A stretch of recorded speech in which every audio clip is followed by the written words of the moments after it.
Greetings, Matt comrades. It is your humble DM, Mike Gergoni, here to let you know that we here at Material Components are now part of the Punch Up Entertainment Network. Punch Up is proud to present such podcasts as Panel Up, The Action Shelf, and the very podcast you're listening to right now. And of course, the best way to support all of these shows is by going to patron.podbean.com/punchup and becoming a patron today. When you do, you'll get access to all sorts of bonus content, including a brand new one-shot from the folks here at Material Components, in which our heroes attempt to solve a murder in the urban fantasy streets beyond the Veil. If you ever wanted to hear Michael Listman playing as Detective Sasquatch, now's your chance. Once again, that's patron.podbean.com/punchup. Thanks for all the support, and now let's get you into this week's episode.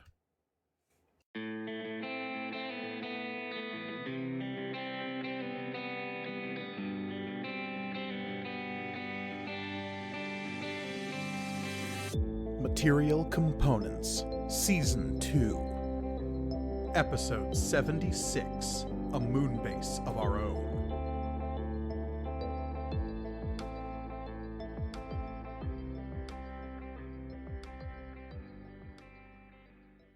Greetings and welcome to Material Components, the actual play RPG show all about a galaxy of magic and the adventurers who live there, brought to you by the Punch Up Entertainment Network. I am your humble Dragon Master, Mike Gergoni, and joining me, as always, are my stalwart adventurers. Hey adventurers, thanks for being here. Oh, heck yeah. What's up? Aw, heck yeah. Stop copying me, Reed. Stop copying me. Hey everybody, I am Olivia, and I will be playing Florian of Aquilar. I'm Elliot, and I am playing Shay, the Elven Wizard. I am Michael, and I'm playing Oswald Octavian Theophilus III. And I'm Reed, and I'll be playing Amari. Indeed. And of course, before I begin today's session, I have to ask the same question I ask every time, and that is, Elliot, do you remember what happened last time? I do. Shay. Had a lot of crazy adventures. Ha. Yeah. Weird how those things tend to blur at times. Yeah, it's so strange.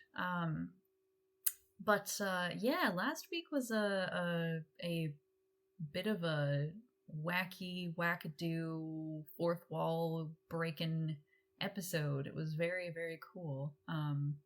But generally, the linear events of the episode were Oswald kind of confronting Amari about Layla's political ambitions and her loyalties and her maybe thinking real hard about killing Oswald that one time. You know, friend stuff. And Amari sticking to his guns, sticking to his wedding bands, as it were. Hopefully that works out well for everybody. I see no reason why it shouldn't. Yeah. It's been great so far. He's not dead yet. But we also had a discussion all together as a team. Shay kind of finally brought up what happened when the ship was not digitally, etherically infiltrated by a Fae presence, and brought up who that was, the fact that they had gotten this Red Cap's attention, and received an invitation to meet, and kind of put it to the group like, hey, I want to go see if, we're more fucked than we already are. And Kala revealed that in the kind of, what was that, like week and a half, 2 weeks, where she was... Yeah, roughly, where she was kind of questioning reality a little bit and having a bit of an episode. Yeah. And exactly how long she's been working on this project still remains to be seen, but that is definitely when she focused on it. Right. But she revealed that she had a metadiving terminal, a kind of MacGyvered together metadiving terminal in her room on her bed. And the implication was that she was kind of planning a one-way trip for herself But that didn't happen, so that's good. Mhm. And Shay, with the escort of Mara, accepted the invitation and went to a very creepy meta net comedy club and had a very, very interesting conversation with Ariel. Ariel, the legendary metadiver, Yes. whose names and titles are myriad. Yeah. Not least of which include the good fellow, Robin himself, Mhm. a certain Puck, and of course, the Warlock of Storms. Yeah. And I told Mara to leave, and I didn't do anything bad. That doesn't sound like us. Huh. Bad is certainly a perspective That's that true. one might have when making clandestine deals with the Fae.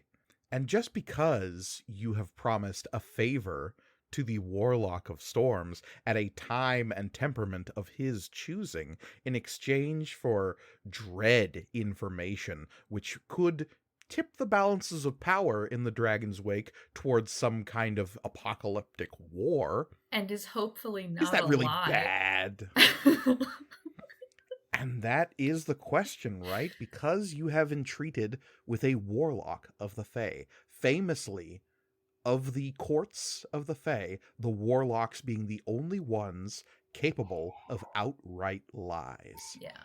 But point of clarification, I don't think that that information was actually revealed in character, though. It's tough to say, Tough to right? say.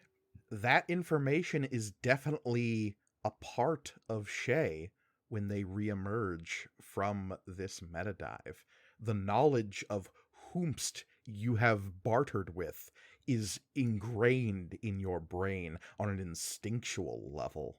And I think it is there that we are going to have to pick up, because Amari, Oswald, and Florian, while this is happening, while Shay is immersed in the metanet, there's really not much to see besides a prone elf sitting, eyes open, staring at nothing, at the vast expanse of the metanet inside of their own mind.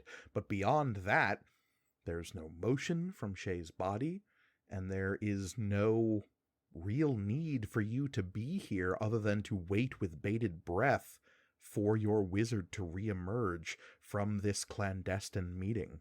That is until your ship begins to panic.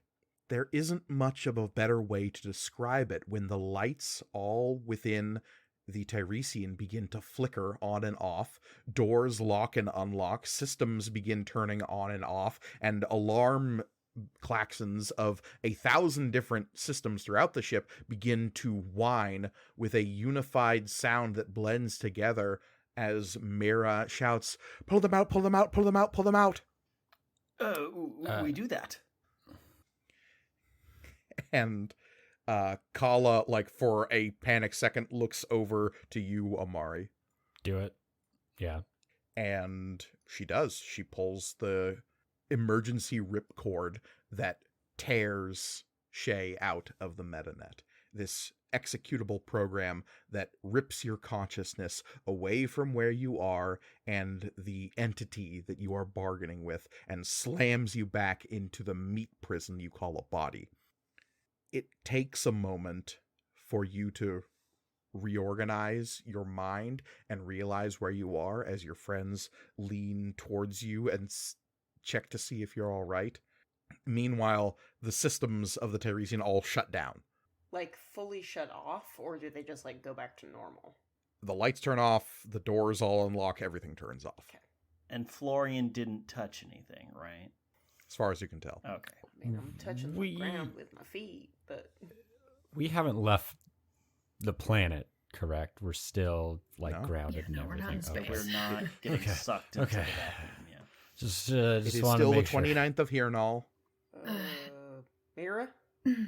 There's no response. Shay, Yeah. Can you do us a favor and say something that only Shay would say? Well, if I- they're a changeling, then the Fae Doesn't would matter. have This is access important. to any. Well, I mean, what you want to know? There's a lot of things. Just something Shay would say. I mean, I say a lot just of gonna things. check. See, I'm not Oswald. buying it. I think we I'm just should gonna be check concerned. their pupils. You hold a flashlight up to Shay's pupils and wave it in front of them in one of the more basic changeling testing methods. And as you flash a light rapidly across, there's dilation, but there's no strange flicker into the slit-like rectangular pupils of the she. I mean, Oswald, it might be like a little personal, but like I could like whisper in your ear, I guess. All You right. should do. You should Okay. do that. Yes. And okay. I'll say to Oswald, like, when we were seeing visions, I guess I didn't know that was his dad. I guess he didn't say that. But I'll say you saw the worst moment of my life when I left and she wouldn't go with me. He nods and accepts this. Just pat your little bird shoulder. Well, good to have you back. Was we trying to save power, or I'm not really sure. did the utility I company think- shut us up? This literally, sorta, in that this literally just happened. Mira was, I mean, we ripcorded you out of there Yeah, I know. because I Mira could was tell. freaking out. Yeah, I Yes, should have and accepted that. yes, we haven't been able to get her to respond since that.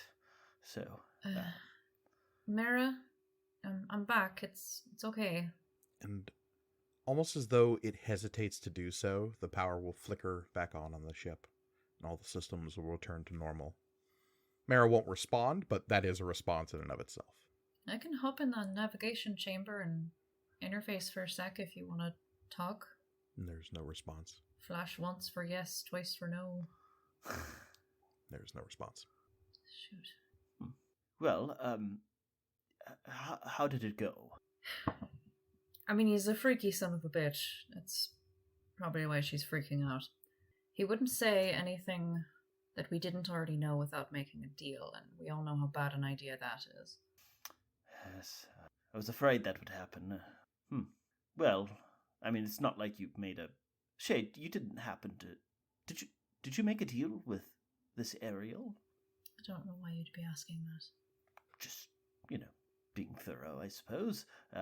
But you've got a good head on your shoulders. I don't feel like you would do something like that. So incredibly Suffice it- dumb. Suffice it to say, completely glossing over that comment, suffice it to say, I don't know if the ship is compromised. He talks in circles. Shay, you were left with a distinct impression that there was an exchange of secrets that happened in that meeting, and that if one of you exposes each other's secrets, there's going to be some sort of mutually assured destruction that Yeah. occurs. Oh, so then, yeah. I guess I would say that I don't think the ship is compromised. Oh, well, that's good. Mission accomplished. Excellent. Yeah, right. Getting quite attached, so it'd be a shame to have to get a new ship. It's a good ship. And we just ordered, and Florian, I mean, we just ordered all those lid sheets. Right. How long is construction going to take for that? In about 2 days, you should have the room, as ramshackle as it is going to be, kitted out to be a Faraday cage of sorts. All right. Well, then I guess that's when we're leaving. What is the plan exactly? I mean, that's kind of up to what we want to do, right? Yeah, we have a plan. We're in the pre-planning phase. We need to come up with a plan to create a plan. Well, usually we Oh, pick boy. a direction, a general direction, and then as we're making our way that way, something comes up. Yeah, something goes wrong, and then we have to adapt. That's more specific, yes. Yeah. Well, So- I mean, go The ahead, fact of the Oswald. matter is that we're still collecting allies. I mean, we have one, maybe, but I don't think that's going to be enough. So we got to figure out who our next target is. Until then, yeah, we're not committed to nothing. What kind of resources are we looking for? Like, obviously, Amari's wife is a good resource. An important figure in a government. What do we need? But maybe though, like also, I don't know how much she's gonna be willing or able to put up against Aegis Tech. I mean, how like I know that the Rakasa pride isn't as extensive as other prides of the hegemony. This is kind of like their first big shot at like gaining some level of notoriety and influence within the hegemony. Does the Rakasa pride have any specific connections, or I don't want to necessarily say alliances, but association with any other prides? Yeah, as like a minor noble family, because that's what they were. You effectively married into a like semi-important royal line of sorts. Never were they going to be royalty necessarily unless they made some moves, which your wife has apparently done. Now there is this level of notoriety that she has that any relationships that previously stood as just like polite, like, oh, of course we'll invite the Rakasas, those adorable little things, have suddenly become, maybe these are now relationships we can leverage.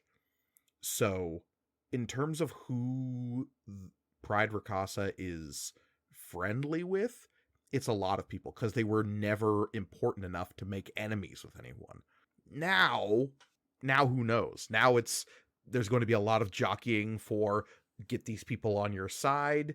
This is a new pride that's establishing themselves as a power in the hegemony. So there's going to be a lot of interplay between the different prides to see who can win Rakasa over. It'll just come down to really how much these people are willing to risk and put up on the off chance that, she becomes the big boss lady.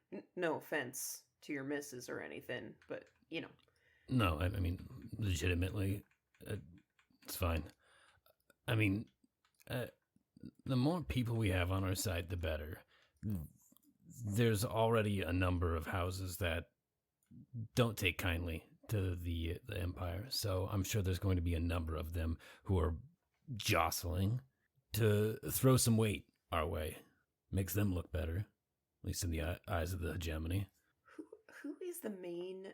So, I mean, I think Vorpal Corp is like the main, just because they make everything, would be the main like business competitor of Aegis Tech Solutions. Is that correct? It would be one of the big ones, yeah. I just mean like, who, if certain factions go to war with Aegis Tech Solutions and Aegis Tech Solutions is like, well, then I'm not going to support any of your critical like infrastructure, who is it that said factions can then turn to? Because that's who we really need to get on our side next. Yeah, if Aegis Tech is the McAfee, who's the Norton? Yeah, exactly. Yeah. If McAfee goes, well, fuck you, get a virus. Mm-hmm. What do we do? And then who's the malware bites is the real question. Yeah. I think you mentioned that the Tiresian doesn't have the Aegis Tech program, like branded program, right? Correct. Yeah. So what does it have?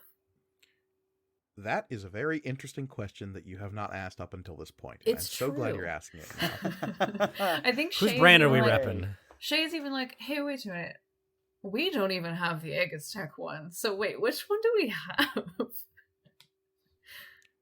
So, one of the Imperial Noble Houses is House Zolorus. They're most associated with a military surplus supply dealership corporation called Zolcon Industries, which is like spearheaded by both House Zolaris and House Canis itself, to basically sell old military tech on the open market. House Zolaris also specializes in military software. So what you would quickly discover is that from stem to stern, everything on this ship is a product of custom House Zolaris tech. Nice. Is that nice, though, Amari? Mm. They're a house of... I mean, Reed's the saying Canis that. Empire. Amari's not saying that. That's why I said it as Sorry, nice. I thought I heard something. That's weird. No, there's a ghost in the machine. You would also know that House Zolaris may be not on great terms with House Silvaro. Oh, now that's A interesting. lot of the noble houses of the Empire are constantly jockeying to get positions of power in the Senate Major, which is like the big political body of the Empire. They do that by gaining political and economic power inside the Empire. So all of the noble houses are always ready to backstab each other. Very, very rarely are there like tight alliances unless they're doing it with the High Imperial House, House Canis. And even then, there have been instances in the past in which people pull out those knives if House Canis is looking weaker than normal. There was a big event several decades back called the Bruthius Rebellion, in which House Bruthius attempted to take over the Empire. They failed and they were annihilated. Yeah, that's the thing we gotta avoid. Yeah. Like, Well- For famously, our good friend Lucrezia Bruthius, who we saw in I we love and who we love and would never. Stab in an alley.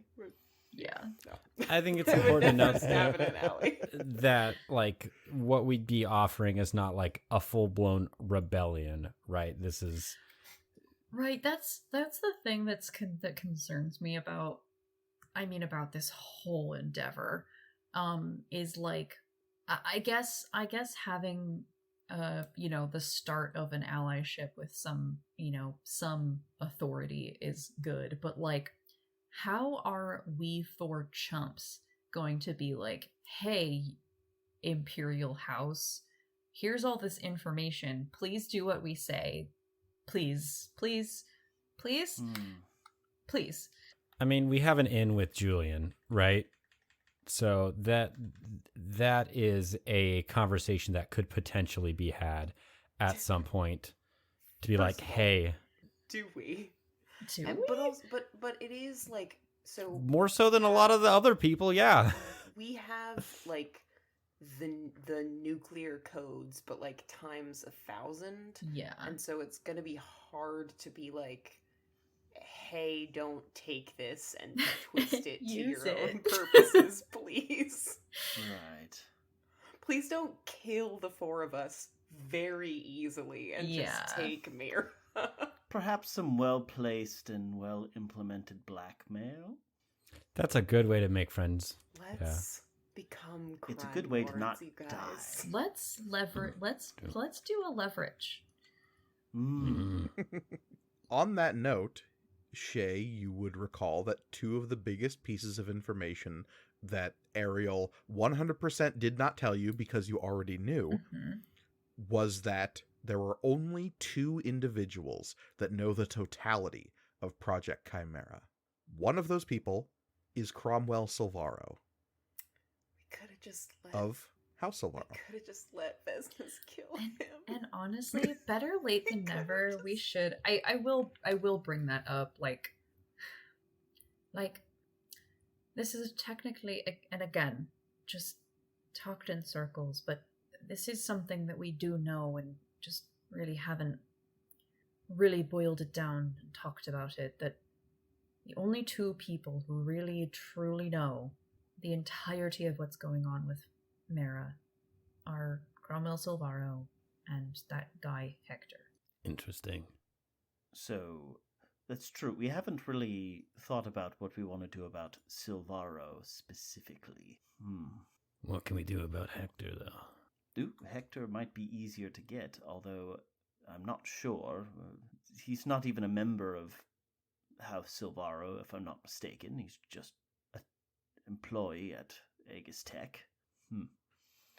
But yeah, if we could get one of them. I feel like I maybe know what you were gonna say, Shay. And yeah, I feel like this Hector guy, from what Mara has said, he feels, paternal towards her, at least in some sort of sense. He might be, I don't know, he might have some of Mira's best interests at heart. He might be easy to reach out to, and then if he does not, well, we know where he is. Yeah, I was going to say, like, I know that we did a super bad job the first time we flipped someone connected with Aegis Tech, but maybe we could learn from those mistakes and try again and do better this time. I mean, I don't think we did a bad job. I just think someone was better at flipping them back. Thoughts of Victoria Silvaro linger. It was a lack of support for her that led to you all having to leave the Storm's Repose as quickly as you did. Now, precisely what you could take away from that scenario, I leave that to the four of you. Yeah. But maybe you do know that the parameters of your overmission here is not the downfall of an entire noble house or the destruction of an entire corporation. There are two men that know all the information here. Well, two men and the six of you. And with the other tidbit that Shay now has in their brain about the nature of Mara's creation and precisely why it was that a Midrian-run corporation was leveraged to the hilt in order to create an artificial fae, it makes for a fascinating web of manipulation and deceit, spanning empires, nations, and stranger entities beside. Precisely what your next move is, you do not necessarily have to decide now, though. What you do have to decide now is whether or not you are leaving with Layla Rarakasa in 2 days to effect a prisoner transfer to her new moon holdings. Moonbase. Secret Moonbase. Yeah. Secret. I think we are losing nothing by going with Layla. In fact, I think, like, if she leaves Nirend, we should not be on Nirend when she leaves. No, the others in control of Nira don't seem to be huge fans of us. So Don't know I why. think We're that- pretty great. Yeah. We're very likable, amicable, jovial. They had two. Not to mention, we're all just forces so good descend looking, on all of them us. within like 24 hours of us arriving. Why would they dislike us? Yeah. Weird. We brought the fun. This was a boring backwater planet, okay, with a knockoff like Sunspire or whatever. We're the fun. We brought it. They should be thanking us. Yeah, at the very least, I think making a stop off at this. What is this moon holding called? It doesn't really have a name yet. Okay. It is property and like mineral rights that are afforded a certain level of pride now that there is a reputation for Pride Rakasa. They are afforded certain rights, and that includes claiming prospects that happen when the hegemony like finds a new world that they are going to stake as like this is going to be a mining operation or an ag world. Then it basically gets given out to the lower prides to manage. So this is the first of those for House Rakasa.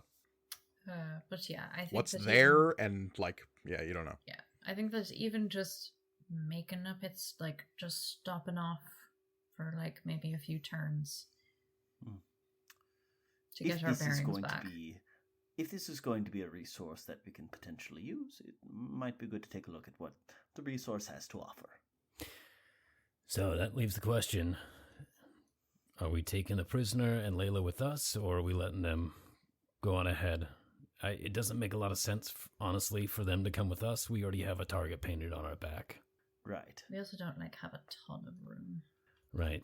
The only reason we would bring them along is if we literally broadcasted that we had a matriarch aboard, which might afford us some level of protection, but at this point, I don't think so.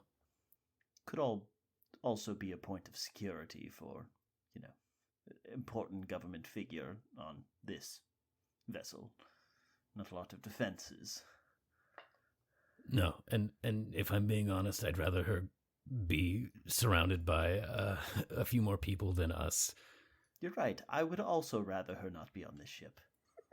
Just like the five, how long? I don't know how long ago it was. An hour or two ago, when Oswald waddled up to Amari, and just like, do you trust your wife? Do you trust your wife? And like, Are you sure yeah. that she maybe isn't going to betray us completely?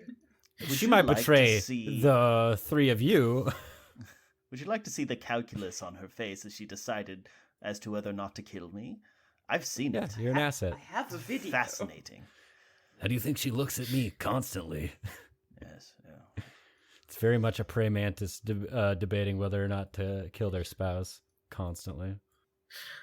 Oh no, buddy, that's not going to work out for you very well. No, they always choose yes. Yeah. It's okay. Praying mantis got to do what praying mantis got to do. Mm-hmm. Champa. Yeah, Florian doesn't offer an opinion one way or the other, but looks deeply uncomfortable at the idea of having the prisoner or Layla on board. That's my answer. Yeah, so we'll just follow then? Sure. Does that work for everyone? Right. Excellent. Okay. Yeah, Kala and Vesnes are both okay with that.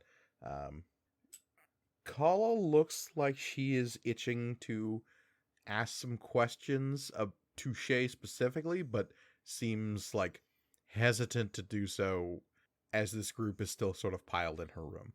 Yeah, that's fair. Oh, right. Yes. We should so I guess yes, we've all decided then. Mm-hmm. Okay. Mm-hmm. Yeah, just gotta. So let's all leave Kala's room.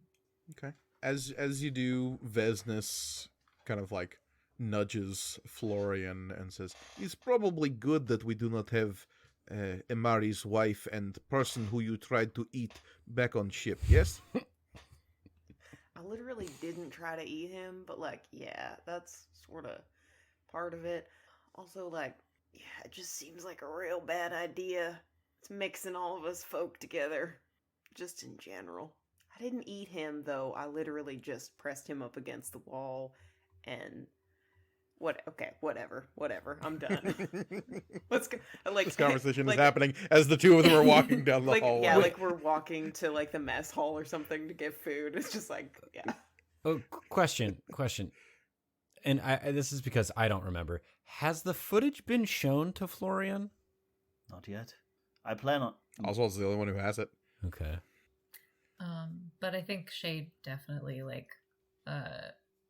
hangs back, is trying to be the last one to leave. Mm-hmm. Oh, Amari will be out, and we'll go to run a full diagnostic and everything on the ship. Okay. Kala would wait a beat, but as you linger, that seems to give her some kind of unspoken permission to ask the question. And what she asks is, what was he? A storm. Couldn't really decide on one particular thing, it seemed. Like the House of Storms, like Court of Air. And you didn't make a deal, did you? If I told you I did, what would that help? It would give me a better reason to look out for you. Because at some point, if you made a deal, you're going to have to do something that might kill the rest of us. And at least one person should know that you don't have a choice in the matter. Maybe you should keep an eye out then. And she nods. I can't take another fight. There's nothing to be done about it now, so. There's a lot of Empire powers working against us now. If the Court of Air is involved, plus Silvaro, this feels like it's building towards the war all over again. And I wasn't even involved in that, really. I wasn't either, but that's what I'm afraid of too. The next 2 days pass relatively quickly, easily, unless there is any last-minute things any of you wish to do on near end. The preparations are made with due diligence, and your ship is resupplied. The cargo hold is put back together into a semblance of order after the maelstrom that tore through it. You have resecured the stolen ship you have in your cargo bay, and all of the supplies that were ruined were replaced, except for the 12 loco, which has to be special ordered. I do have one thing. Well, maybe not one thing. It all involves Tux. I need to get Tux repaired. And if there's anything, since we're on a military base, that Pride Rakasa can provide to me in terms of weaponry or security for the ship, that would be dope. Okay. What are you thinking? Because you were on a military base, you have access to a lot of resources. Let's talk about this. Yes. What is the so this is the bit where you pull into the garage in Grand Theft Auto and suddenly you see the car pull out and you have all the different swap options for it. Literally just almost said that exact sentence. See, my brain went straight to the Armored Core like customization screen. Also that. Okay. Quick plug for the game A Way Out, which Chris and I are playing right now, because when you do get guns at like the very end of the game, you get to you're just like in an abandoned park and you just get to run around and shoot actual guns at each other for a second. It's very funny. Just imagining these two guys like playing around like, yeah, I'm gonna shoot you. Oh, so dumb. Not if I shoot you first. Just, what do you have there? A gun. No.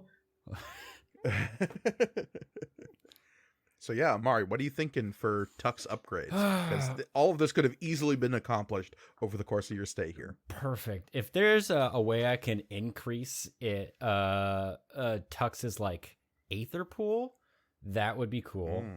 Currently, it's what is it currently? Sitting at a 5. Okay. So you're talking about increasing your mech's Aether reserves.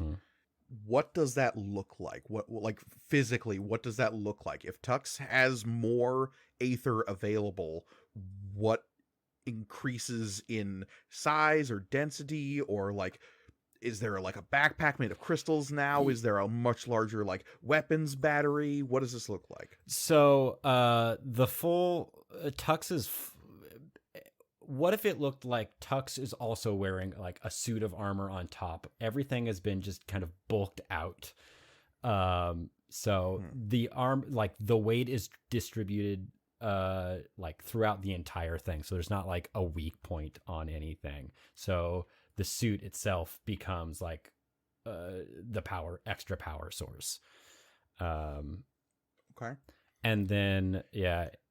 And just because it's been a while, describe basically the look of Tux for our listeners. So Tux is a large, mostly white mech, pretty angular. There's like gold and like gunmetal accent pieces on there. I'm assigning gender to a mech here unreasonably. Tux. Like any good vehicle person would. Yeah, my car in real life, his name is Sheila. You know, it's what you do. But Tux doesn't have so much of a head. It's kind of sunken into the chest a little bit because there's no need for a head on a mech if your full body is going into the like, I say cockpit, but you know the piloting. So it's less Gundam and more like Armored Core or any of the what was that PlayStation mech game a while back? No, you cursed me. something fall. Titanfall. Titanfall. Oh, yeah, Titanfall. Yeah, a bit Titanfall ish. Maybe a bit more kind of squatty and lower to the ground. Mhm. Just because tipping over is a pain in the ass for something so big and heavy. Sure. But yeah, there is some like red and gold accent pieces just to go along with the kind of battalion that was the Golden Mane. At this point, been kitted out to look more fancy than what would really normally be a part of their like battle regalia.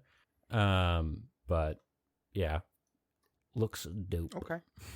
Then let's say that to compensate for the increased weight of this sort of bulked out armor that is now a part of the mech, it is infused with traceries of blue sapphire aethite to increase its like defensive capabilities a little bit.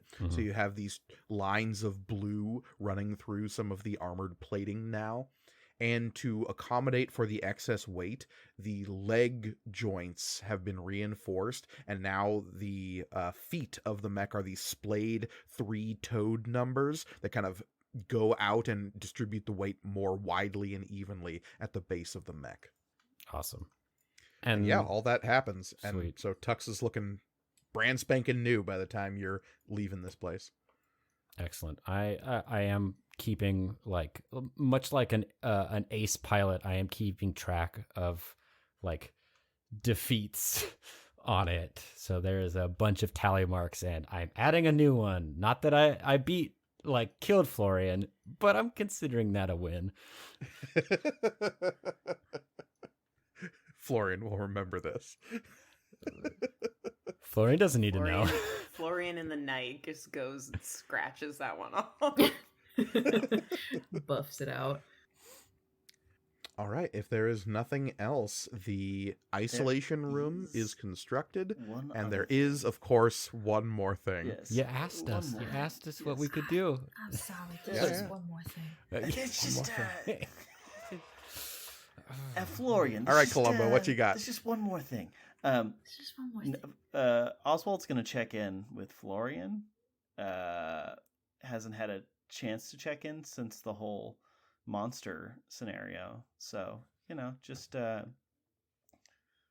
some point, I don't know if like maybe in the mess hall or somewhere where it's Florian is by himself or whatever, but Oswald will kind of come in and be like, "Oh, hello, Florian. Is it all right if I join you?"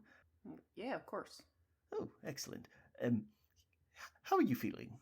I feel like we haven't had a good talk, person to person, in a while.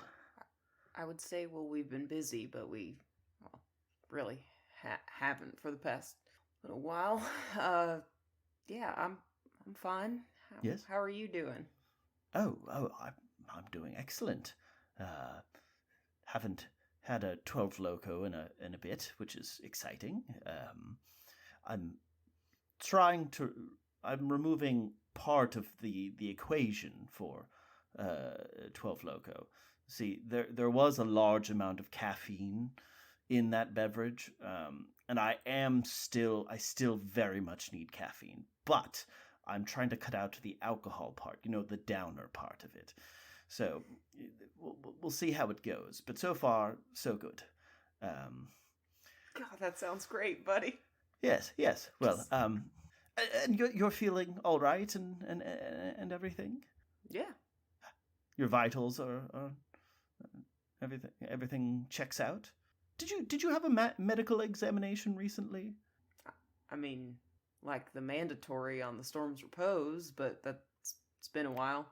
Oh yes, I was definitely referring to much more recently than that, as in within the last couple of days or even the last week or so. Oswald, we don't really have a medic on board. We don't, that's true. But I have looked up basic routines on the archive. Now, it has been a while. I haven't gone on the archive since, well, the revelation about them. Mm-hmm. But have you had a medical exam since then? Come to think of it, I have not, no. Well, anyways, I just figured, since everything that happened in the hangar and everything, I thought I'd check in and make sure you're feeling okay and see if there's Make any. sure my physiology hasn't changed by like being consumed by the void for a little bit there. Well, it could manifest in many ways, not just in the physical manifestations, not just in the physical changes that were evident. Perhaps there's emotional changes, mental changes, lapses in memory.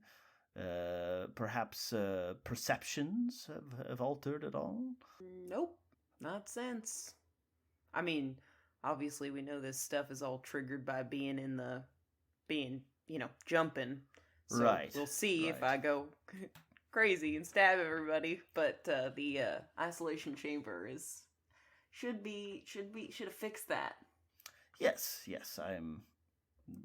It's an excellent endeavor that you two have taken. Mm-hmm. Florian, you seem to be very well. Your carefree attitude is often appreciated. It helps lighten the mood when things get a little bit heavy. But this is something that should really be looked at. Not by me, obviously, necessarily. I don't have any degrees in what was it called? Xenomorphic something or other. And he goes looking through his notebook as to what that one dude said. What was it? Oh, transvoid. That thing that one dude said. Yes, something about transvoid no, physics or xenomorphic biology. I'll figure it Mike, out. that thing that guy who Right. was definitely I think we not all an know who imperial I'm monster talking creature about. said. Yes. Monster is such a harsh word. Well, it keeps getting thrown around towards me, so. Well, yeah, but for you, it's appropriate. Savage.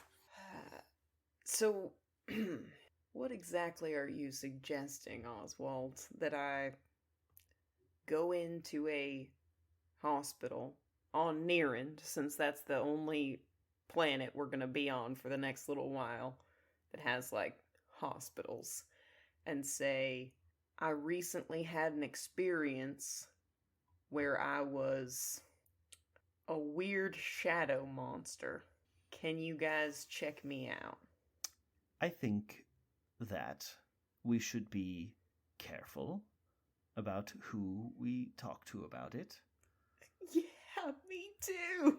What you experienced is apparently unprecedented, especially the fact that you are still cognitive and still yourself. It has not been documented, at least as far as I have been able to tell, and at least as far as been told to me. So there's a lot of interest. I would imagine there would be a lot of interest in what you're experiencing. But for me, the number one priority is your health and safety. Florian, Inside check? No. Florian, during that event, I was recording, as I often do, just in case, and I caught footage of you. If that is something you are interested in viewing, I have that available. If not, I also understand. It's a tricky situation, and I'm trying to be understanding. Sure. Send it on over. I'll take a look at it. All right. Maybe not like right now, but Yes, I'll send it over. Take a look at it when you get a chance, and if you experience anything out of the normal, anything unusual, please let me know. Again, I'm not an expert, but I am looking into it. I'm trying to figure out what's happening, and hopefully it doesn't continue to be an issue, or more of an issue. But yes, feel free to let me know, and I'll do what I can. I appreciate it, Oswald. Thanks for looking out. I will be sure to let you know if I have any symptoms. And just so we're clear, because I think all of you have the same sort of thinking on this. My what did you call it? Carefree attitude shouldn't be taken as I am not taking this seriously. Should be taken as I am taking it very seriously by not totally freaking out about it and letting it all go, letting myself go to pieces. Interesting. It's fine, and when it becomes a problem, then I will sort it out. Right. I don't actually thumbs up. That would be a stupid thing to do. Yeah, this. only if I'm not mistaken, that's an old hobgoblin thing back when they existed. Yeah. Yes. Really, they're really extinct, old. yeah. Yeah, old tradition. Old, yes. Right. Well, that's good. Interesting. I cannot help but what I'm feeling. I cannot help but have it bubble up to the surface. So we all process in different ways. Anyways, good checking in. And he just kind of stands there awkwardly for a little bit. All right, well, Florian will give him like a little, just light punch to the shoulder, like, you got it, buddy. Mm-hmm. And a hollow ringing sound from Like wind chimes. Yeah. like wind chimes, exactly. And he scuttles off. All right. The isolation chamber is constructed, and by the 31st of Hirnal, you are ready to depart.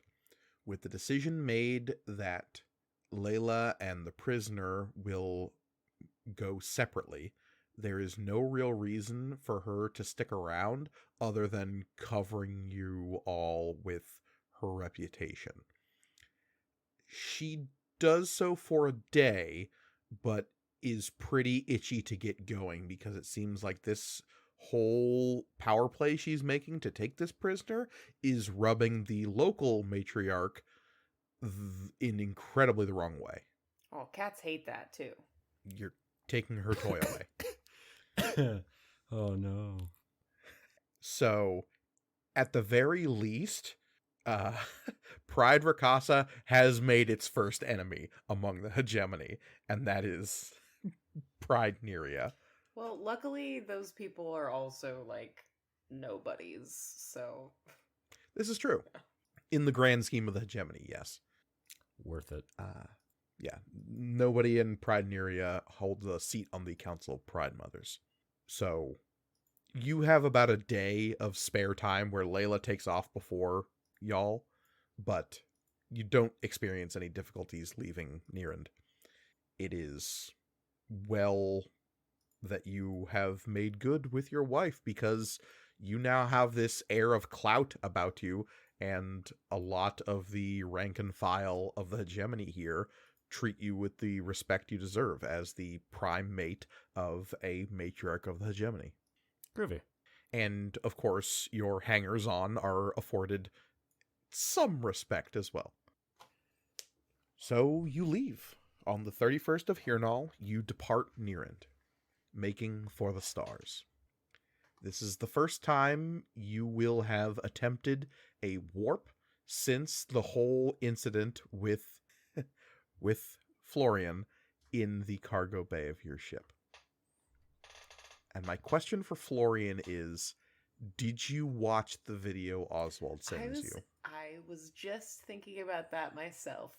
I wait until this first warp and then I watch it during that. No. Well, actually, that's a question I have. I'm assuming we have the coordinates for this world. Reed, does Amari want Shay to navigate? Yeah, that's fine. Okay. I mean, I would say it's up to Shay. Because I'm trying to decide if Shay is navigating or is also hanging out in the isolation chamber with Florian and Oswald. Yeah, because that is the thing, is like all three of us should be. Yeah. Well, I guess I could just stay in the isolation, the navigation chamber without having to do any of the stuff. But Mm-hmm. This is true. But now we have this I guess cool that's- hangout space. true. It's covered bean in bags. Lead-lined room. There's I mean, it's bean only- bags and some magazines. How long are jumps? 2 minutes? 3 minutes? 3 minutes. 3 minutes. 3 minutes? Y'all can hang out for 3 minutes. So it's like, okay, we're here. Gotta hang out. But there are snacks in here. Okay, well, if there's snacks, then I want to hang out too. So it's up to Shay. The navigation via a wizard is unnecessary because there are local waygates that you can navigate by, and the automatic systems will do that for you. Navigation is really only necessary if you need to make either precise jumps or don't know precisely where you're going. Yeah. Okay. Yeah. Then I'll just hang out in the navigation chamber. Okay. And to answer your question, Mike, yeah, probably. I probably watch it like the evening that Oswald sends it to me. Okay. What you see... I don't know if it changes my mind. We'll see. Yeah, what you see is perhaps more disturbing than anything you were expecting. Because you don't see a video of yourself manhandling these mercenaries. You don't see a giant shadow-wreathed monster manhandling these mercenaries. You see a third thing that was never described by anyone. Okay. You see small pieces of bone moving like stop-motion animation across a black field, slowly wiggling themselves across the screen. Oswald sent me a really weird other file he has. Okay, are they, you said pieces of bone? Yeah, they look like pieces of bone or ivory. Are they Like in like any sort Flakes, of shards. form, or is it just like little flakes of ivory or bone? Yeah, imagine you got like a salt shaker full of bone flecks and dumped it out onto a black piece of paper. And they seem to be wiggling weirdly, like stop motion animation, like I said. Like it's missing frames. Okay, I'm assuming that Oswald is up at this point, even though it's late at night. I'm gonna go just like knock on his door. Yes? Hello? You sent me the wrong video file, I think. Oh. Oh, I'm terribly sorry. Let me see, take a look here. I'm scrolling through my files. Let's see. I don't... Do I find Seems what to be the right one. Seems to be the right one. I'll pull it up on and play it for Oswald. And you play it for Oswald, and this time, as you're watching it, Florian, you see this shadowy, hulking beast tearing through these mercenaries, just as Oswald and Amari have described before. Yes, I think I see what Okay, has happened here. It starts, and Oswald starts to say that, and I walk out of the room, and I shut the door, and I flip it to the beginning of the video, and I start playing it again. And you watch as this shadowy, monstrous thing drains the aether from one of these mercenaries and then flings it to the floor and lets out this bellowing roar as it begins to confront Amari. Okay, I'll open Oswald's door again. He's in the exact same position. He has not moved. Was that... I just wanted to test something. That's sort of weird. Oh, yes, let's test. What happened? Tell me. No, it looked... Maybe I opened the wrong file. Oh, that could be. Well, what did you see? Bones? Okay. Just bones? Just like little pieces of bone. It kind of looked like, So you saw in the footage, you instead of seeing what was you saw bones. Is that what you're saying? No, just the bone part. Just like nothing, but also some little bone pieces. But that's not the video anymore, so it's fine. I'm gonna watch this now, like right here. I'm going to rewatch the video, and actually, I mean, unless Oswald continues to press about this bone video, I'm gonna like point out like what Florian was experiencing during each part of the. Of course. Because I think just based on the way that like we played it, Mike, I can pretty easily like correspond. Like, no. See, when I held this thing up, or this guy up, and it looked like I was gonna eat him, I was actually just saying to Amari, like I literally had him in my hand and was saying, Amari, what do we do with this guy? Mm-hmm. And et cetera, et cetera. And every action that Florian is describing as this banal, easily explained motivation translate on the screen as this horrifying monster getting ready to eat this guy and then Amari. Yeah. And every time that Florian says, like, no, this is when I was talking, there's a weird static that moves over your vision of the recording. Like, because this is all from a first-person Oswald perspective. Right. And so clearly this is what was happening, is that like the overlay of whatever this void stuff was like misaligned, like obviously preventing me from actually speaking, hence the weird static hissing thing. And almost like it was overlaid over what was happening. Yeah, exactly. Right. And for some reason that was our perception, but it was not your perception, because when you looked at yourself you didn't see anything. Yeah. Interesting. Well, that is...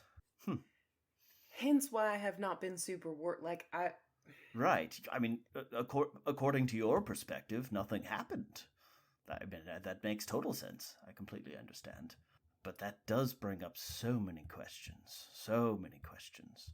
Because, well, it wasn't just our perception. Someone died. And obviously we've been in combat before, and we've had to defend ourselves, but very potentially that was from contact with this. I mean, we know it's not potentially. He wasn't crushed to death. He had all of the life drained out of him. That was from touching the void. That wasn't from me squeezing or anything. You were perhaps the conduit? Potentially. Oswald thinks about those green, like stone eyes in the husk of a corpse. And it's those eyes that linger in your mind as this first warp goes off as you're leaving Near End. As you, Oswald, and Florian are inside this isolation chamber with Shay in the navigator's pod on the bridge with Amari manning the helm. Kala is up on the bridge as well, and Vesnes is posted near an intercom out in the hallway, looking at the door into this newly built isolation chamber, just in case. Yeah, I mean, that's a good idea. It will be a 5-day journey from where you are to where you're going. The Tiresians' systems are still... This is still a medium to small ship, honestly. So warping that far across the galaxy takes time. Every time you warp, it's a 3-minute travel distance, and then it's several hours of letting your warp core recharge. So it's a lot of hop, stop, hop, stop. That's just how these small craft move throughout the Dragon's Wake. This first warp is met with anticipation throughout the ship. There's a moment you can all feel when a ship goes into the void, where reality bleeds away into those emerald fractals that if you stare too long at, you begin to suffer traumatic mental health disorders pretty quickly by staring at this terrible shade of green broken into shapes that spiral and flinch towards you in unnatural ways. This is why void shutters on ships exist, to close off any direct eye contact with these things. It's why most recording devices outside of ships turn off when you enter a warp automatically. You stare at each other, Oswald and Florian, as the ship enters warp. On Oswald's mind are those emerald stone eyes. On Florian's mind, there is a shadowed beast and strange, jittering bones. Probably mostly the bones. Shay, as you are alone inside the navigator's pod, you don't have to worry about the concerned expressions of your friends that are in that newly constructed isolation chamber, but you still feel the drop as the ship enters the void. It's not as pronounced as when you're just riding outside of an isolation chamber, and as a wizard, you don't have the nausea gripping you that you would feel if you were totally exposed out in the ship. Amari, you're the only one who is left to kind of feel this au natural, but it's a totally normal thing. You've felt this your entire career moving through space. It's not that big of a deal, but suddenly it has become one. As the rest of the crew, Kala and Vesnis, kind of prepare themselves for what might happen, the long and the short of it is that nothing happens. 3 minutes pass, and nothing of consequence occurs. As you exit warp, there is a sigh of relief from all those involved, and then there is a few hours of sitting around waiting for your warp core to spool back up. What is Florian's day-to-day over these next 5 days? I mean, it has to, like, completely revolve around getting to the warp core, like, in time for the next warp, which isn't incredibly difficult, but is probably, like, kind of annoying, because it's just, like, this cycle of, like, man, I was, like, right in the middle of doing something. All right. I don't know. Some of it is definitely, like, reading more about, like, reading more of this Void Madness book, and also, like, researching. And also just, like, maybe looking into a little bit what Oswald was talking about, like, people who seeing if there's, like, anybody currently who, like, specializes in studying what's going on in the void and how it affects the sentient psyche, and, like, Okay. somewhere in the galaxy there's gotta be. They're mostly considered fringe scientists. Void studies is not something... Looking into it from an outsider's perspective, you are hard-pressed to figure out why people don't study the void. It's weird at first glance that, like, more people, that it's not some prolific big field of study, considering that's how people get around in space for the most part. It strikes you as entirely too bizarre that this isn't, like, the biggest field of physics out there. Yeah. I mean, it's also, like, once they've solved the problem of actually getting around, which we have... But you know there are underlying problems, so why aren't That's people true. working towards solving those It's problems? probably a conspiracy. I should get my brother on this.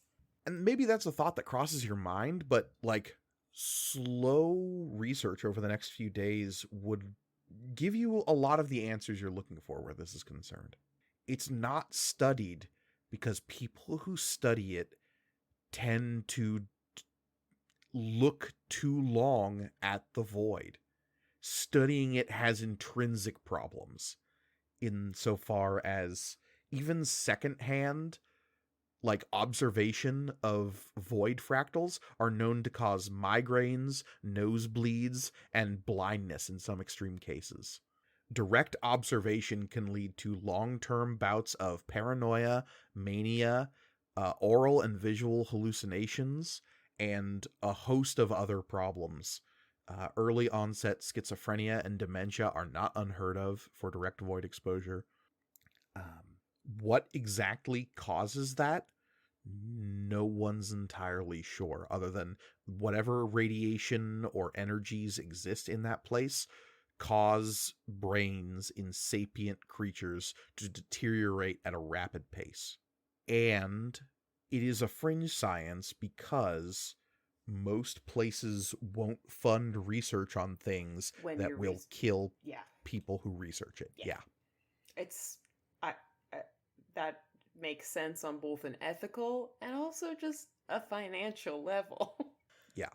um So it has been reduced to, like I said, a fringe it's science. people who really, really are into it and maybe don't care as much about themselves as about getting knowledge are the only people who study it. Got it. Yeah.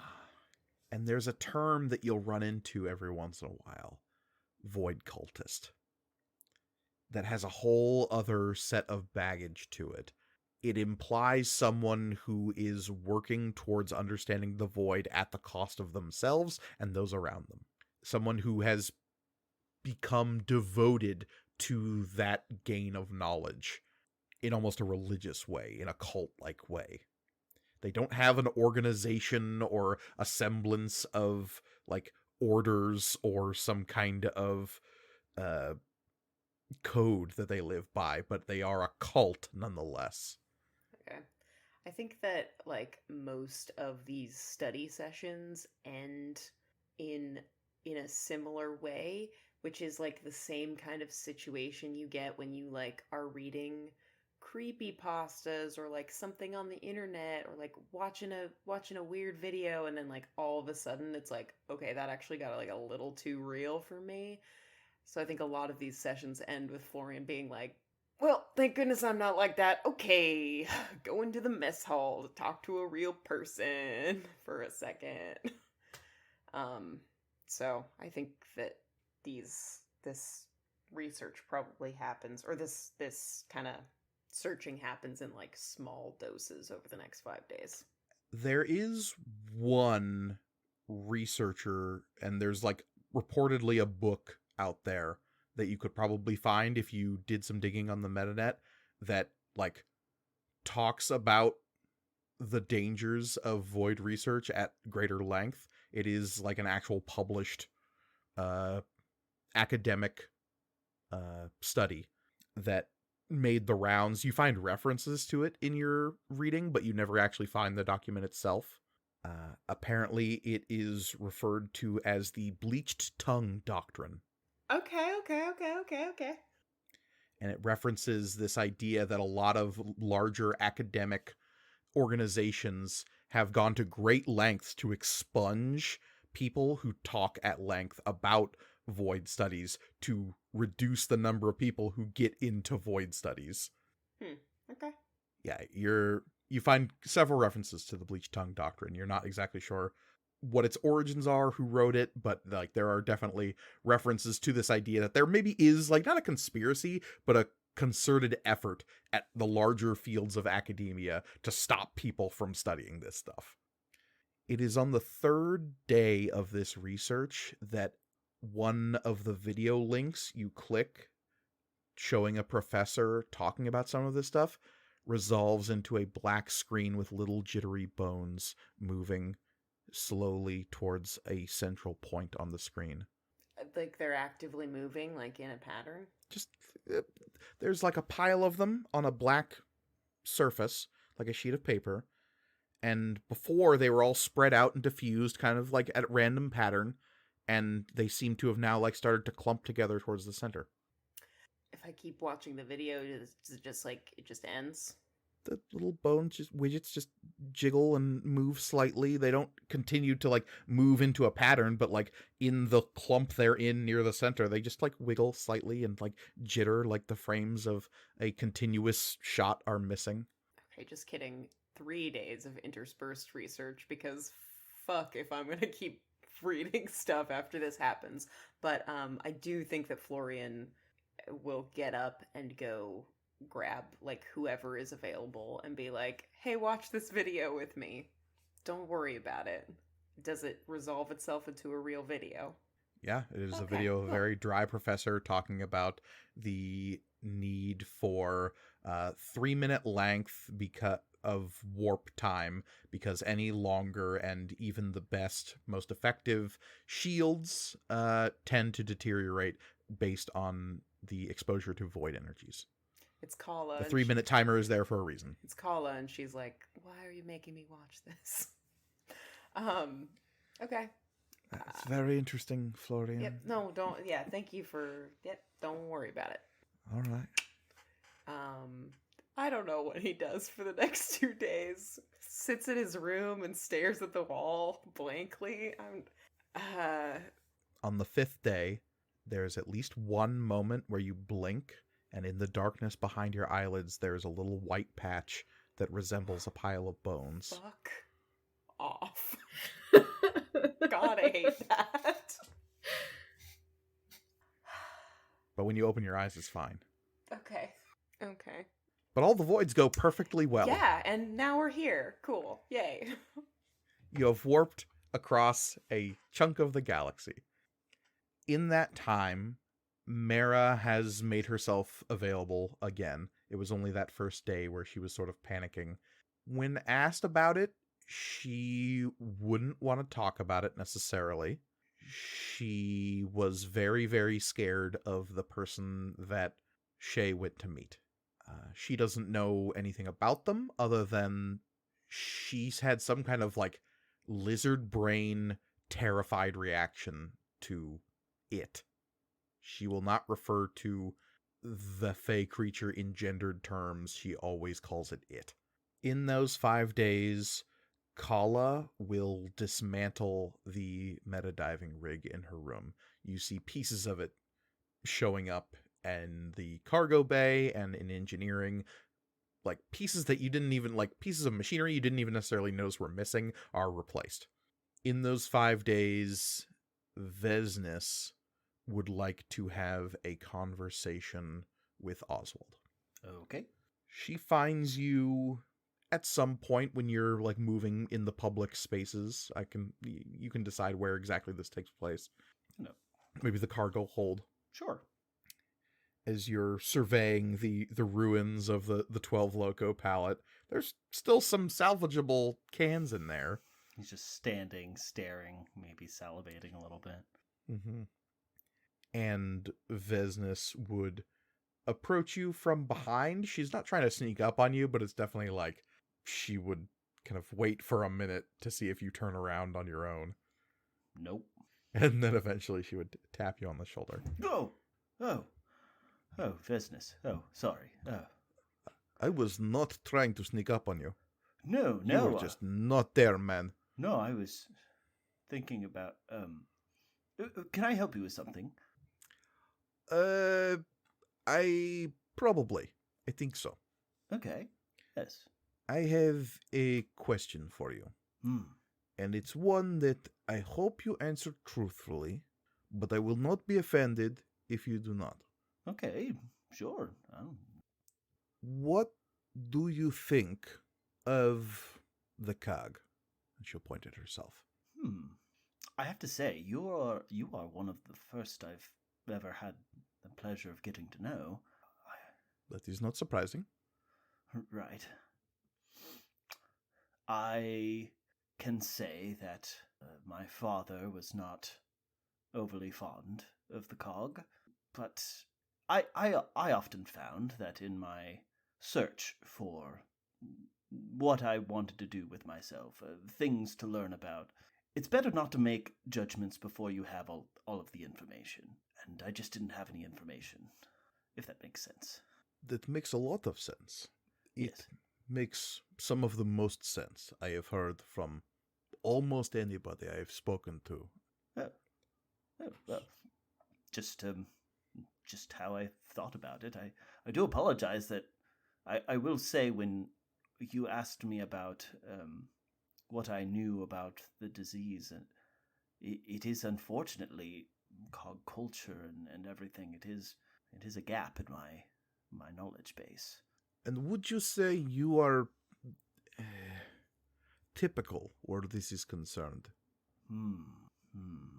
What I have run into is that there are some strong emotions about the cog. That is definitely for certain. As I said before, my Septimus, my father figure, not a fan. Although he has a lot of strong opinions about all sorts of weird things. But he was not alive 4,000 years ago for the Deep War. I don't think any of us were, unless you are suddenly an immortal and I have totally misread your whole deal. Oh, no. No, he was not. But perhaps what people experienced all that time ago, perhaps any biases, any traumas, any whatever, it is possible that that kind of thing can be inherited. Oh, I do not doubt it. We met near Noku, and you ask any Rini their opinion on Cog, and it is a lot different than what you just said. Right, yes, right. I will say, Avia are such an interesting species, I've learned. I grew up just thinking that everybody's the way we are, but Avia almost view every other species as, well, they're all kind of lumped together, in a way. This is why I wanted to talk to you, because it honestly is sort of the same on Novkogrin. Oh, really? So the Cog view everybody else just as one big amorphous blob. Amorphous, hateful, xenophobic. Yes. Yeah, a lot of that. But here is interesting point, is that it seems to me like this is not the case. Oh, yes. At least with the people on this ship. Yes, well, yes, I suppose that's true. I haven't seen anybody react poorly. In fact, we didn't even think much of it when we landed on Nearend. It wasn't until consulting outside of the ship that we even realized it might be an issue at all. You didn't happen to see any cog tech while you were down there, did you? I was looking, and I did poke my snoot in places it probably shouldn't have, but unfortunately I didn't find anything. But I will keep an eye open, both. I'd appreciate it. It's just, traveling on this ship has been interesting for me.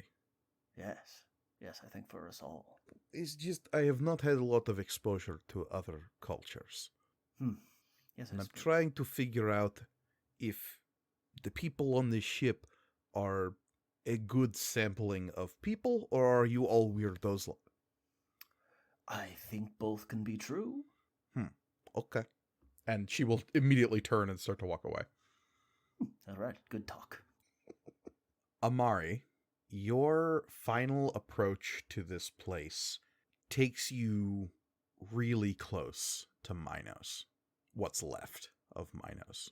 The last jump on your 4th day brings you through the waygate of the Minos system. You don't see the planet, you're not that close, but you are passing through a location that was once a bustling trade hub, the homeworld of Taro civilization, and the seat of power in the Dominion, and it is silent now. It is a weird experience driving through a 5-lane highway where nobody is anymore. Is anyone else around to be like up on the command deck? Right. I leave that to anybody else.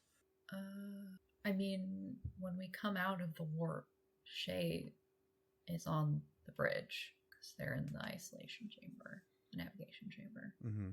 So yeah, I guess Oswald and Florian would specifically not be around. I think Amari would just be sitting there, just looking out after the void shutters come up. Just kind of trying to take it all in, trying to process it as best he can. I don't think it's anything to the point of being hard to process. It's just a lot of stuff happening at one time. It's like there's nothing he can do about it now, but he's still gonna think about it. Mm-hmm. Just trying to. Yeah, I guess Shay, you would emerge from the navigation pod and see this kind of long stare that Amari has out the viewports. We can't see Minos though, right? Not from your position, no. Okay. The planet would be like a twinkling star in the sky among millions. Do I know which twinkling star is Minos, though? How often would Amari have come here during his career? Probably not super often. The Golden Mane are more of a ceremonial thing, or act as like a. They would be part of like military marches if there were to be like, oh, look at how great we are, and do like defensive posture stuff, not like we're gonna go tour Minos and stuff like that. And Minos specifically is almost a holy site in and of itself for those who worship among the Draconic Temple. Something that I don't think Amari ever associated himself with. Not particularly. So you got to think like, this is Vatican City if it got nuked. Like, it is a sad hole that represents something holy to billions of people throughout the galaxy that is no longer there. And so when you stare out at the sky and sight across the Waygate, which is just this big lump of artificial chems and crystals floating in space that let people navigate to this sector of the galaxy, you can kind of point out the star that is slightly brighter than all the others around it. You can clearly see the sun of the system is a huge thing. And so as you sight over the Waygate towards there, you can just make out a little speck passing in front of that sun. You're right? Oh, yeah. I'm good. Just haven't been back here for a bit. It's kind of strange. I don't know if you've ever been to like. Oh, I don't know. We are close. Well, relatively, I guess. Aren't we? Yeah, close as we're gonna get. I don't know. It's just strange. There are a lot of people here at one point. Now it's, I don't know, empty. Anyways, he'll like snap out of it and just be like, "Oh, we've got some time to kill." So he'll be like, "I'm gonna go grab something to eat. Do you want anything?" I was gonna offer to. I was gonna go make some not coffee, but coffee. Oh, the not coffee? Yeah, I love not coffee. Yeah, I don't remember what our coffee equivalent is. Stim. Yeah, gonna go make a pot of stim. Hot water and caffeine powder. Yeah. Delicious. Mm-hmm. I like mine fruit punch flavored. Has some hot Kool-Aid. Gotta love that red 12. I made this for you. I did it. Does Because it I loved you. I love you. Okay, we're referencing a video that is 10 years old at this point or whatever. Yeah. At least. Yeah. Oof. Does stim specifically need to be hot? I like it hot. No. Amari likes it Okay. hot. I was confused. Helps the caffeine dissolve faster. That's true.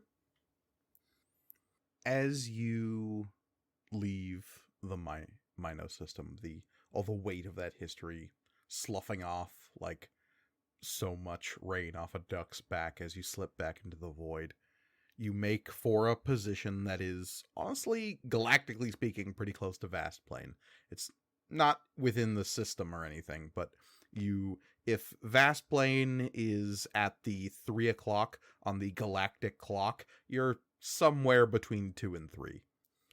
And you are entering a system that is a sun, several small rocky hellscape planets that are orbiting nearby, and an immense gas giant somewhere in the Goldilocks zone that has about a dozen moons which orbit it, all of which are habitable. Now, habitable means a lot of things. They can support life. Now, whether or not they can support life comfortably is another matter entirely. There are 2 of those moons, though, which are basically like good enough terrestrial worlds that colonies have cropped up on them. And one of these moons is the destination that you're heading for.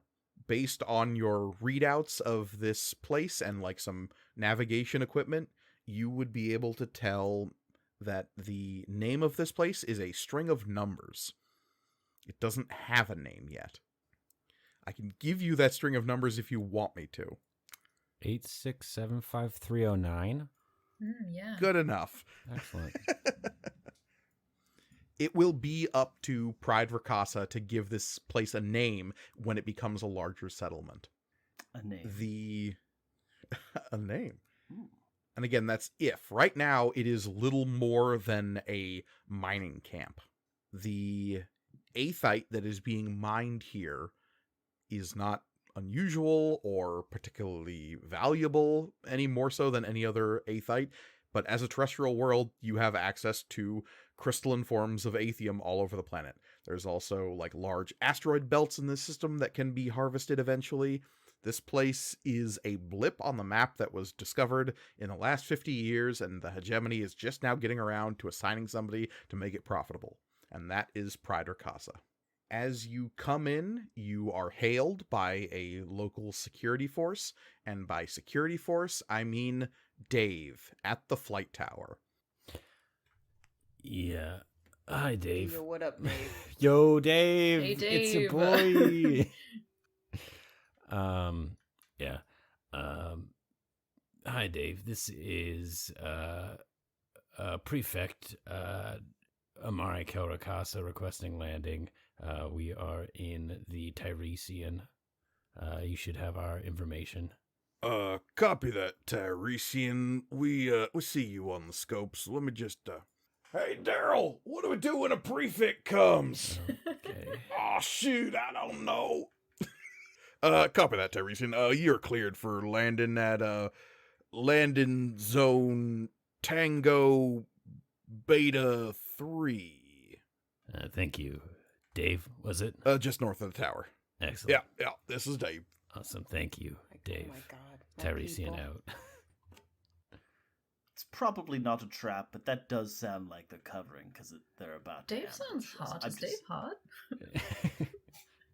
Everyone knows Dave. Dave's very hot. Like, How can you tell? I mean, he's a vast plane 4, but out here he's an 8. Yeah. Fast plane 486753098. the 8 Dave, at the can I beginning have is your him. number? Well, it's written on the wall. Very convenient. As you come down to this settlement, it is a rough and tumble mining operation. All the buildings here are prefab, like basically boxes that have been dropped here with scaffolding welding onto the sides for staircases if they happen to be more than one story. The flight tower, quote unquote, is one of those prefab buildings tipped up onto its side, so the rectangle is pointing up, and they have placed another room on the top of it, Incredible. with another set of scaffolding stairs kind of welded to the side to lead up to this quote unquote tower. Well, no one's going to look for us here. flight pad that you're directed to is an empty field just north of the flight tower where larger transports have landed kind of pell-mell. There is no organization or clear system of parking in this place. It's a bit of a fixer-upper, I suppose. What you also immediately notice is the much larger Corvette-class ship that is landed south of the tower and seemingly taken up a position of, we're landing here and there's nothing you can do about it kind of authority that is associated with the matriarchs of the hegemony. That might have been Dave's parking space, but it's not Dave's anymore. Sorry, Dave. If you had to guess, you would think that that is Layla's base of operations. It does bear the crest of Pride Rakasa on it. But as you land, yeah, it is mostly just like bulk transports that are landed here and light skimmer craft used for planetary transportation. Nothing interstellar, really. There's only 4 ships here total that could probably get off planet, and you and Layla have 2 of them. Real thriving metropolis we have here. We really gotta That's fine. SimCity this shit. We're gonna have to spend a lot of time on upgrades. Yeah, it's gonna take a bit. Oh, I was gonna say, get the Property Brothers in here. Just flip this. Flip it or fix it. Whatever that fucking show is called. Love it or list it? that is the one. That is definitely the house flipping show I was thinking of. Is everybody trooping off of the Tiresian when you all land? Yep. I've been on the ship for so long. Yes, please. Yes, I'm good to go. Go, Check yeah. out this Moonbase. Can Vesnes come? I was wondering that. You don't know if there's enough authority here that would really do anything about her being with you. So Okay, hell yeah. there's definitely a look between her and Amari of just like, is this cool? Let's go. All right, he's cool. There's all of like 12 people here. You're gonna be great. You're gonna be a celebrity. You joke, but it's not much more than that. There's 14 people here. Dave and other Dave. Daryl and his other brother, Daryl. Well, there's Daryl's brother Dave, but that's not the Dave that Daryl works with. I'm lost. Florian, what are you taking with you when you exit the ship? They're not gonna search this thing, are they? No. Why would Daryl do that? Daryl's busy. Dave might. Dave's snoopy as fuck. Okay, but like we can have Mira like lock everything down. I'm just gonna take the big ass knife. I don't know. I'm not gonna take anything with me. Okay. As you strap the knife on, there's a weird rattle in its sheath. What's in the box? Yeah, I don't know. I feel like Florian maybe has the same reaction that I had, which is that I just had, which is, God, better get this fucking bone piece out of this. I'll take the big ass knife out and dump out the sheath. Nothing comes out. Good and cool. Okay, then I leave. Then I go Okay. off the ship. You leave the ship, close the door behind you, the door that does not lock. Yeah, I will be like, hey, Mara, just Yes, Florian. discourage anyone from, like, okay, nobody should be getting on the ship except for the 6 of us. And if anyone does, if you could just discourage people away from my room, because again, it does not lock. Actually, you could probably fix that. But I don't. can attempt, but it appears to be more of a mechanical issue than a Yeah, software I mean, issue. don't please, though, also, because, or just, like, ping Oswald if somebody's snooping around my room. Or me, I guess. Can do, Florian. Thank you. I appreciate it. You're welcome. And you leave. And you all troop off onto this world that's name is a string of numbers. Florian's room is dark after he departs. The door that does not lock is closed. Somewhere on the floor, something falls, and there is a light, subtle tick as it does. But what's happening on this world, I think we'll have to wait until next time. Because as always, you can find us online at MatcomRPG on Twitter and Instagram. You can also email us at materialcomponentsrpg@gmail.com. We always love hearing from all of our listeners. You can find me on Twitter at CryOutOlivia. I am always there talking about D&D and other RPGs and also just a lot of other nerd stuff. So come hang out. You can find me on Twitter at Elliot C. Lewis. I'm an illustrator and graphic designer, doing a lot of tabletop RPG and other fan art. You can also support me on Patreon and Ko-fi. Links to both of those are in my Twitter profile. You can find me at The Readamus on Instagram and Twitter, where I post jokes and lots of photos of nature, so come check it out. And you cannot find me on social media, but what you can do is support our show by rating and reviewing it on whatever platform you're listening to it on. Please, please, please do so.